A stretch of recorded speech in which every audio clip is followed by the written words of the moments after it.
Hi guys, Mr. New Mobile here. Apple iPhone 12 Pro Max has finally arrived. Please subscribe followed by the bell. You can also keep up on Facebook, Twitter by clicking the links in the description. Apple normally is gearing up to announce a new iPhone around this time of year, but 2020 is anything but normal. This year, it looks like we might see up to 4 new iPhone models released with shipping dates as late as November. The phones themselves will be faster, have improved cameras, and include 5G. I've rounded up all of the leaks and rumors we could find, but keep in mind until Apple actually announces the new iPhone, iPhone 9, and going with iPhone X, Apple hasn't made it a habit of mixing up the naming schema for the iPhone lineup. Last year, we saw the iPhone 11, and this year, we expect we'll see the iPhone 12. What really matters is what comes after the number, which this year, it looks like it's going to get somewhat confusing, but also more streamlined based on the number of models. There could be up to 4 new models this year, 2 regular models, and 2 Pro models. Current rumors point to a lineup consisting of the iPhone 12, iPhone 12 Pro Max. Display sizes could range from 5.4 inches and 6.1 inches on the iPhone 12 and 12 Max, while the Pro line could have 6.1 inch and 6.7 inch screens, respectively.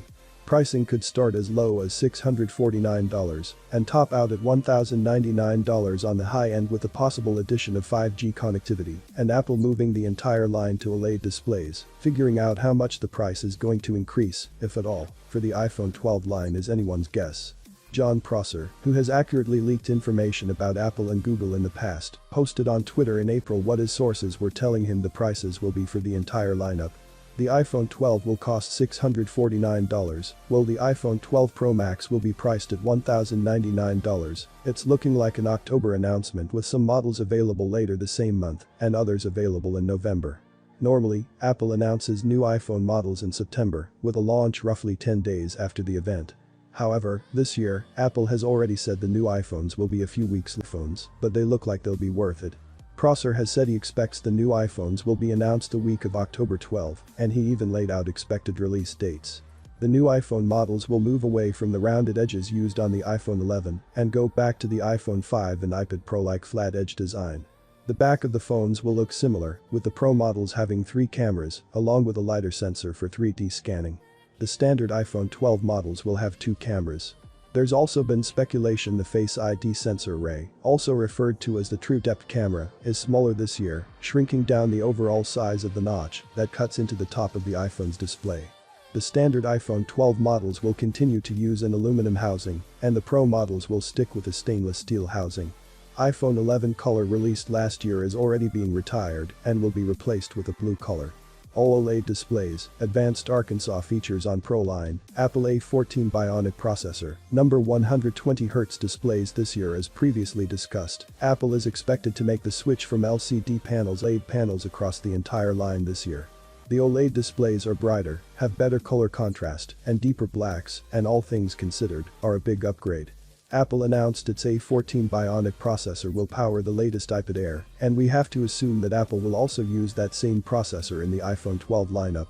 There's been speculation off and on that the iPhone 12 Pro line could feature 120Hz ProMotion display technology, but it's starting to look like Apple isn't going to include it in any models this year. The faster refresh rate didn't make the cut.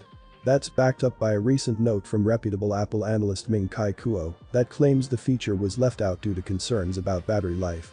Finally, the new LiDAR sensor that Apple uses in the current iPad Pro lineup is said to make its way to the iPhone 12 Pro and Pro Max. Using the camera, Apple and developers will be able to create better augmented reality applications thanks to the 3D scanning tech. Turning heads, the iPhone 12 Pro Max has been spotted on popular benchmarking platform Antutu, and it reveals some of the smallest performance upgrades in iPhone history. Moreover, while initial technological assessment suggested the range's groundbreaking A14 chipset could be faster than a MacBook Pro, the reasons for its shortfall look to be self-inflicted. Breaking down the scores, we learn that the iPhone 12 Pro Max has just 16% faster CPU performance than last year's iPhone 11 lineup, while graphics performance is basically flat with a 4% speed bump. More positively, memory speeds are up 22%, but the big picture is these numbers were not expected from the world's first 5nm chip. As recently as last month, A14 CPU and GPU gains were tipped to be up to 40% and 50% respectively. The battery life is confounding all logic this year. Apple has downgraded the batteries across the iPhone 12 range, despite them being the first iPhones to incorporate notoriously power-hungry 5G modems. This move also led to Apple abandoning another popular but draining feature for this generation: 120Hz ProMotion displays. And now it appears the A14 chip has been optimized for efficiency, not speed, to cover these battery cost savings. In Apple's defense, this disappointment was signposted. The company officially unveiled the A14 chip when announcing the new iPad Air and, somewhat selectively, chose to compare its performance to the aging A12 rather than the A13.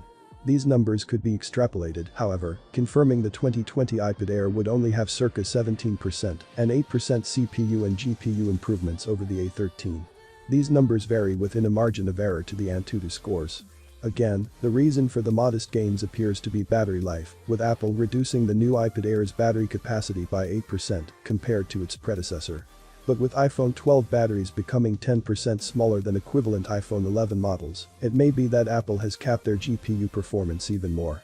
Given we already know Apple is also removing the bundled charger and earpods from the iPhone 12 range, sticking with the same large notch and increasing prices, expectation levels are surprisingly low for the new models.